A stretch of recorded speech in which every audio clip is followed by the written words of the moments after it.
Peter wakes up screaming, not from a nightmare, from sound. A deep, endless hum, like the sky itself is vibrating. He opens his eyes. Blue, too blue. The ceiling above him isn't a ceiling. It's the sky. Clouds move slowly, perfectly shaped, glowing from the inside. Peter panics. He tries to sit up, but instead, he rises. The ground falls away, hundreds of meters below. Peter freezes in the air, floating, not falling, floating. His heart races. He looks at his hands. They look normal. Too normal. He flails his arms. Nothing happens. Then instinct. Something deep. He leans forward. The world moves fast. Too fast. Peter screams as the wind tears past him. He stops. Instantly. No pain. No strain. Just silence. Peter realizes the impossible. He's flying. Back on the ground, the city is loud. Cars. People. Life. Peter lands, gently cracking the concrete anyway. People stare. Phones come out. Someone screams. Peter stands up slowly. Confused. Terrified. A wad. A car loses control. It's about to hit a child. Peter doesn't think he moves. The car stops in his hands. Metal bends like paper. No effort. No resistance. The child is safe. The crowd goes silent. Peter looks at the car, then at his hands. Something inside him clicks. This isn't a dream. This is power. The days after feel unreal. Peter discovers more. He can hear everything. Heartbeats. Voices. Cries across the city. He can see through walls. Through buildings. Through lies. At first, it's overwhelming. He hears pain everywhere, and he realizes something terrifying. He can't save everyone. The world reacts fast. News channels explode. Governments watch. Fear grows. They don't call him a hero. They call him a question, a threat.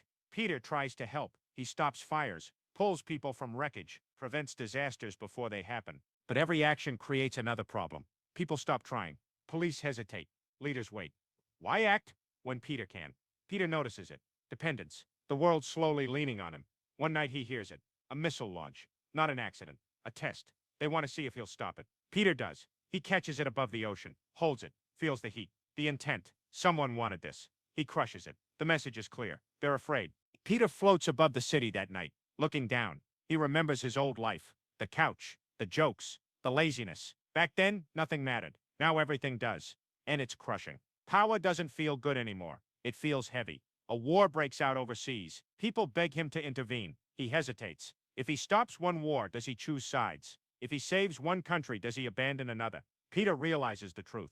Being Superman isn't about strength. It's about responsibility no one prepared him for. One day he doesn't show up. No rescues. No flights. No miracles. The world panics. Then, slowly, it adapts. People act again. Help again. Fight again. Peter watches from above. Quiet. Invisible. Learning. When he returns, it's different. He doesn't solve everything. He protects. He intervenes only when it truly matters. Not as a god, but as a guardian. Years later, a child looks up at the sky, sees a red blur pass by, and smiles. Peter keeps flying, not because he must, but because he chooses to, and that's what truly makes him Superman. Peter keeps his distance now, not from danger, from people. He helps, but never stays. A burning building collapses. Peter pulls everyone out and disappears before applause starts, because applause feels wrong. Too easy, too empty. He starts listening more than acting. He hears politicians argue about him, how to control him, how to copy him, how to kill him, just in case.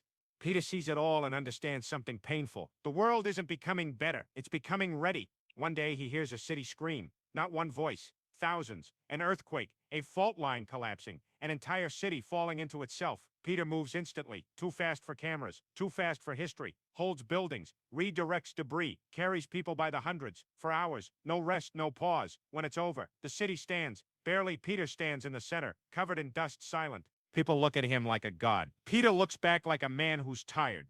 That night, he doesn't sleep. He watches the city lights and thinks if I didn't exist, they would rebuild. If I disappear, will they forget how years pass? Peter doesn't age. The world does. Friends grow older, then disappear. Cities change. Languages shift, borders move. Peter stays, a constant in a moving world. At first, he tries to stay connected, but immortality is lonely by nature. Every goodbye hurts more than the last. So he stops saying them. Children grow up hearing stories, not facts stories. Some say he's a myth, some say he's an angel, some say he's watching and judging. Peter hates that one. He never judges. He just protects. One day, a child asks him a question. Why don't you fix everything? Peter kneels, looks at him, and answers honestly, because then nothing would matter. The child doesn't understand. But one day, he will. Centuries later, the world is different. Cleaner, smarter, calmer, not perfect, but better. People learned again, because Peter stepped back. Peter Peter still flies. Sometimes at night, sometimes at dawn, sometimes just to feel the wind. He doesn't wear a symbol. He doesn't need one. Hope doesn't need a logo. And far above Earth, watching the sun rise over a blue planet, Peter thinks one last thought. Power didn't make him Superman. Choice did. Every single day, one morning, the world wakes up to fear. Not rumors, not speculation, a real threat, a coordinated attack. Multiple cities, multiple countries, same message, live broadcasts hijacked, a masked man speaks calmly. He talks about balance, about fear, about proving that even gods can bleed. Peter watches in silence. He already knows this isn't about ideology. It's about him. Explosions follow, not random strategic power stations, hospitals, transport hubs. The world freezes. Peter doesn't wait. He moves. City is chaos. Smoke rises between buildings. People run, sirens scream. Peter lands in the middle of it. No warning, no speech. He rips open armored vehicles, stops bullets mid-air, bends steel like paper. Terrorists fire everything they have. It doesn't matter. Peter doesn't fight them like a god. He fights them like a surgeon. Precise, controlled, final. In another city, hostages, children, explosives, wired to heartbeats. Peter slows everything down. He hears every breath, every click. Every trembling finger. He disables bombs one by one so fast cameras can't follow. When it's over, children are crying alive. Peter is already gone. The leader panics, orders a last move. A nuclear threat. Small, portable, hidden underground. Peter feels it before anyone else. Radiation has a sound, and he hears it. He finds them in a concrete maze. They try to negotiate, threaten cities, threaten millions. Peter steps forward, and for the first time, his voice is cold. This ends now. They launch it anyway. Peter flies straight up faster than anything humans ever built. The explosion blooms above the atmosphere, silent, beautiful, deadly. He contains it, holds it together until it burns out. Back on Earth, governments go quiet. The world understands something new. Terror doesn't work anymore.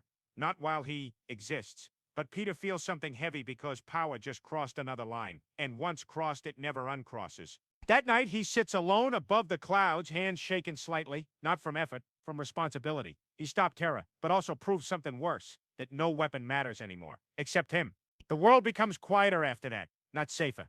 Quieter, terror attacks, stop wars freeze in place, borders stay where they are. Not because people changed, because fear changed sides. Peter notices it slowly. Conversations stop when he appears, eyes lower, smiles feel forced. People don't ask for help anymore. They wait for him. Governments stop pretending they don't hide weapons. They don't deny projects. They build in silence, underground, deep hidden from the sky. Peter sees everything, and for the first time, he doesn't intervene. One night, he hears a city panic again, not screams, not explosions, prayers, a secret weapon activated, designed for one purpose: to kill him. Peter arrives. The device fires not bullets, not missiles, something new. A weapon built from fear and patience. It hurts, not his body. His mind memories shake, voices overlap. Time bends, Peter falls, not to the ground, to his... The world holds its breath. He stands up slowly. The weapon breaks itself against him because it was never enough. Nothing ever is. Peter looks at the people. Scientists, soldiers, leaders, terrified, not of dying, of living under him. He understands then, the truth he avoided for years, saving. Humanity didn't make him its protector. It made him its cage. That night, Peter leaves Earth not dramatically. No farewell, no announcement. He just goes higher and higher, until the planet is small. Quiet, fragile years pass without him.